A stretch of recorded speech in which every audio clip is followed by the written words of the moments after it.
Salut tout le monde, dans cette vidéo on va parler de comment choisir ses chaussures de running. Donc c'est un peu une trilogie puisque j'ai fait une première vidéo sur les différentes poses de pied, puis une deuxième vidéo sur les différents types de baskets, sur comment la clinique du coureur les classe par rapport à son indice minimaliste. Ici on va parler de comment choisir ses baskets. Ça va être aussi une vidéo qui va se baser sur ce que la clinique du coureur prône. Donc, comme je l'avais dit dans la vidéo précédente, vous faites votre propre analyse.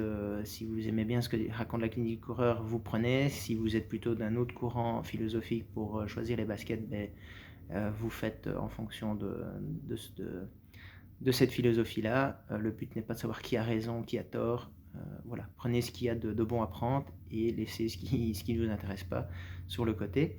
Donc voilà, comment choisir ses baskets de running. Bon, après aussi, ça fait 9 ans que je travaille 9 ans et demi que je travaille dans un magasin, donc voilà, vous allez vous dire, c'est un vendeur de baskets, il va essayer de nous vendre ses baskets sans trop réfléchir. Le premier conseil que je peux donner, c'est de trouver une boutique spécialisée running et de pousser la porte, de vous faire votre propre idée un peu sur les gens qui travaillent là. Généralement, dans la grande majorité des cas, c'est quand même des gens qui courent, qui sont passionnés, qui ont envie de partager leur expérience, et je pense que ça se sent assez vite si la personne est vraiment quelqu'un qui va partager son expérience, avoir de l'empathie pour essayer de vous trouver les meilleures baskets, ou si vous avez en face de vous un pur vendeur, quoi. Donc il y a des gens qui sont avant tout, avant d'être des vendeurs, c'est des conseillers, ils sont là pour conseiller, et bien sûr, au bout du compte, il y a une vente. Et puis il y a vraiment des vendeurs qui vont essayer de vous vendre la basket qu'ils veulent vendre, et peut-être pas forcément. Donc voilà, mais je pense que c'est quelque chose qu'on ressent au feeling assez vite, quoi.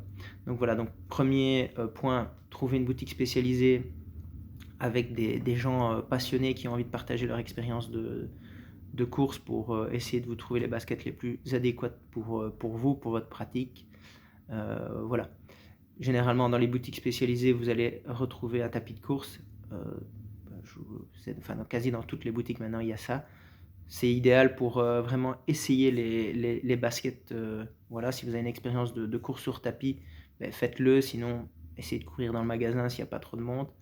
Voilà, donc pour vraiment essayer, vous faire une idée à la course, parce que c'est pas juste en se levant du siège où vous essayez les baskets et en faisant 2-3 pas sur place que vous savez vous faire vraiment une idée, vous savez voir si vous êtes confortable dedans, mais il faut aussi courir un peu avec pour voir comment vous êtes dedans à la course. Donc ça, c'est un peu le premier point à, à voir. Donc c'est de trouver une boutique spécialisée proche de chez vous. Voilà, le deuxième point, c'est le confort pied dedans. Donc ça peut paraître bête, mais c'est la première chose, il faut être bien dedans. Moi je dis toujours, il faut être bien dedans comme dans des pantoufles. Il ne faut pas qu'il y ait de gêne ni à l'avant ni à l'arrière. C'est vraiment crucial. Le deuxième point, c'est de bien de regarder un peu la largeur pour le pied à l'avant. On a des gens qui ont un pied étroit, des gens qui ont un pied plus large. Et en fonction du pied, il faut essayer de trouver ce qui vous correspond à l'avant du pied. Il y a deux types, on va dire, de baskets. Il y a des baskets qu'on appelle avec un fit classique. Bon, c'est ce que je montrais dans des vidéos précédentes. Voilà, une chaussure avec un fit classique. On voit que c'est assez étroit devant. Et vous avez des chaussures avec ce qu'on appelle un fit anatomique. Donc la chaussure est vraiment plus large devant pour que les orteils se mettent de manière plus libérée, on va dire, qu'ils aient plus de place pour se mettre. J'ai pas d'exemple ici, mais si on regarde, voilà, toujours à la page 159 du livre de Blaise Dubois, on voit ici, voilà, fit classique, taillé un peu en pointe à l'avant, et fit anatomique où on a un peu plus de place pour les orteils. Voilà, vous avez des marques qui sont vraiment spécialisées là-dedans, avec des marques comme Altra, Topo Athlétique, Vivo Barefoot, qui sont des marques qui sont spécialisées dans des fits anatomiques. Voilà, donc si vous avez besoin de place, de largeur à l'avant, orientez-vous vers ces marques. Il y a différents types de modèles. chez ces différentes marques où ils jouent sur l'épaisseur de la semelle. Il y a des drops assez faibles puisque c'est des marques minimalistes, donc vous allez retrouver souvent du 0 drop, vous allez trouver du 3, du 4, ça va monter jusqu'à 5 de drop généralement. Et voilà. Si vous avez le pied large, ben, c'est le genre de marque qui pourrait potentiellement vous convenir. Voilà, donc ce qu'il y a aussi, c'est l'arche du pied. Donc qu'est-ce que j'entends par là? C'est que vous avez la semelle intérieure souvent qui est dessinée d'une certaine manière dans les marques de différentes manières. Ça va, moi personnellement, c'est un avis personnel que je donne ici. J'aime bien des chaussures où je ne ressens pas vraiment le dessin de l'arche ici, faite par la semelle. Et donc il y a des modèles où je le sens fort sur la tranche interne du pied, donc je les écarte tout de suite. Je sais que ça va pas me plaire. Donc je préfère une chaussure où mon pied peut se mettre vraiment librement par rapport à ce dessin de la semelle ici. Pas si on sait le voir. Voilà, ici c'est plutôt plat quand je mets le pied dans mes baskets, donc dans des Saucony. Voilà, et moi je préfère. Il y a des gens qui préfèrent ça, vraiment sentir un peu le dessin un peu pour l'arche du pied. Moi je préfère pas. Voilà, donc ça c'est quelque chose à regarder. Autre chose à regarder, ben, c'est vraiment le maintien du pied dedans. Donc il y a des gens qui aiment vraiment bien que la chaussure fit leur pied, qu'ils aient vraiment un maintien du pied dedans, et des gens qui aiment bien avoir le pied un peu libre dedans. Donc ça dépend un peu de chacun, et ça dépend un peu du type de tissu qui est utilisé, donc du mesh. Vous avez, pour avoir essayé au magasin, quand un représentant est venu, j'ai essayé toute la gamme d'une marque, pour ne pas les citer au cas. Et donc voilà, en essayant tous les modèles, on voit que suivant le tissu qui est utilisé, pour la basket, ça peut vraiment changer le fait qu'on sente qu'on est maintenu ou qu'on a de la place. Voilà, moi je cours comme je l'ai dit, avec des Saucony. Dans la nouvelle Saucony Ride, donc la Ride 18, le tissu est beaucoup plus large, je préfère. Dans l'ancienne version, il était beaucoup plus tissé, donc on sentait vraiment plus le maintien du pied. Mais bon, en ayant eu vraiment les deux, moi je préfère plus lâche, je préfère le nouveau modèle. Voilà. Quoi dire d'autre? Ben, dernier point, c'est voir un peu ce que vous aimez bien au niveau de la tendresse de la gomme. Donc si on appuie sur la semelle, il y a des gens qui aiment bien des trucs très mous, et il y a des gens qui aiment bien des trucs un peu plus fermes. Ben ça dépend un peu de ce que vous aimez, et là c'est aussi à vous de choisir. C'est pas le conseiller vendeur qui va vous dire il faut partir avec celle-là ou celle-là, c'est vous qui devez vous faire votre propre idée. Et même si vous êtes débutant, ça je le vois souvent, des débutants ou des débutantes qui me disent oui, mais moi je ne sais pas vraiment ce qu'il me faut parce que je débute. Ben, vous savez quand même dire si vous êtes bien dedans, s'il y a une gêne à l'avant du pied ou à l'arrière du pied, si le type de lassage vous va bien ou si ça vous serre trop le coup de pied. Bon, donc vous savez quand même donner des infos par rapport au confort de la basket, et avec ces infos-là, ben, la personne qui vous conseille, elle peut orienter son choix vers une marque ou vers un modèle d'une autre marque, et comme ça affiner le choix pour trouver là où les deux baskets qui peuvent vraiment vous correspondre. Donc voilà, donc faut pas hésiter à donner des informations et pas rester dans un mutisme parce que vous êtes amateur ou que vous ne connaissez pas bien les baskets, de ne rien dire. Non, il faut donner des informations, du feedback, et comme ça la vendeuse ou le vendeur il peut mieux orienter son conseil et son choix.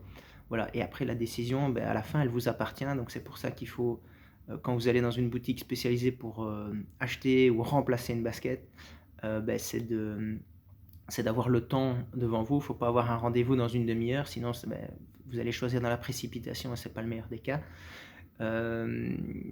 Si vous venez dans une boutique spécialisée et que vous courez déjà, venez avec vos anciennes baskets, c'est toujours intéressant, surtout si vous avez quand même fait pas mal de kilomètres avec votre paire. Et ben on peut regarder un peu l'usure des semelles.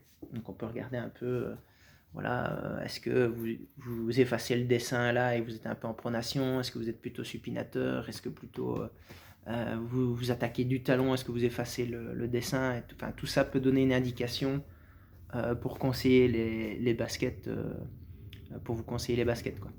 Voilà, voilà. Beh, comment choisir ses baskets aussi par rapport, peut-être, à son profil. Donc si vous êtes, vraiment débutant, il est conseillé de commencer avec des chaussures minimalistes. Donc peut-être commencer avec des chaussures, voilà, la clinique du corps prône de commencer au moins avec un indice minimaliste de 70.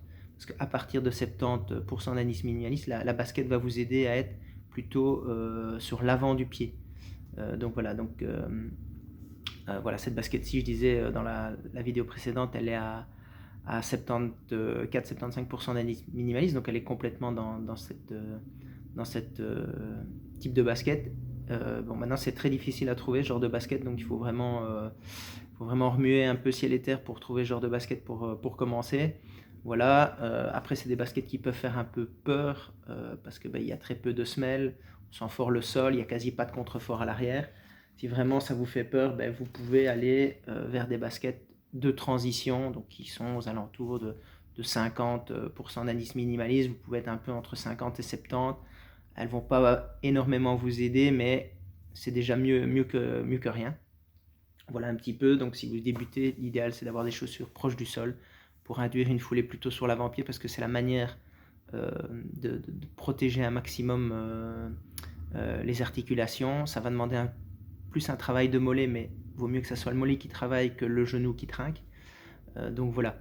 Euh, Si vous attaquez du talon, ben, si vous êtes quelqu'un qui attaque du talon et que vous avez des douleurs de genoux, idéalement il faut aller aussi vers des baskets un peu plus minimalistes pour essayer de corriger un peu votre foulée. Donc si vous attaquez le sol comme ceci avec le talon et en plus avec le genou assez droit, avec la jambe assez droite, donc sans flexion du genou, ben, il faut essayer vraiment de corriger votre foulée.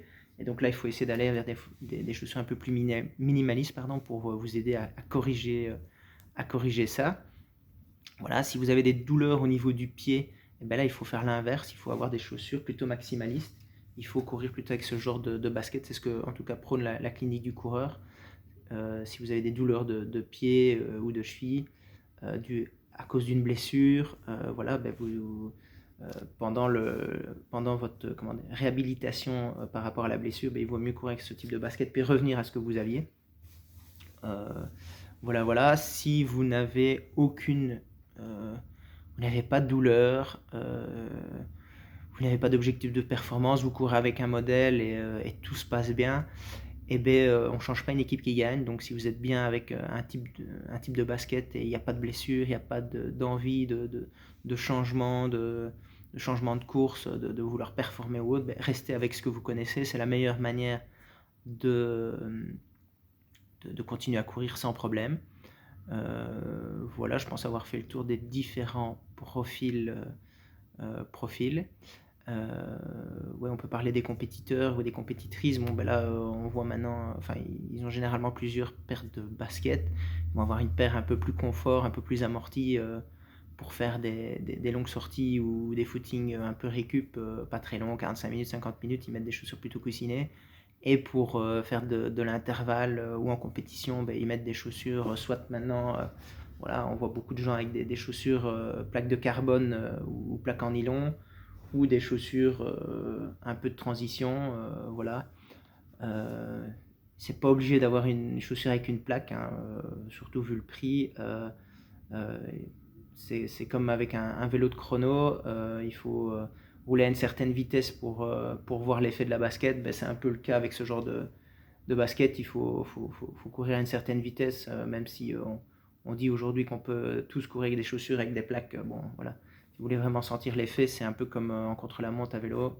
Il faut rouler à une certaine vitesse, ben, il faut courir à une certaine vitesse. Et les baskets, c'est pas le plus.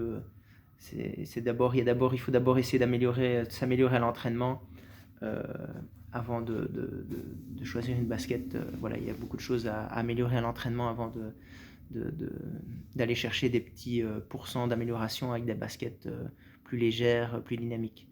Voilà, j'espère que ça vous a plu. Si vous avez des questions, n'hésitez pas. Si vous voulez partager votre expérience, n'hésitez pas non plus dans les commentaires. Voilà, j'espère que ça vous a plu. Je vous dis à une prochaine fois. Salut, salut!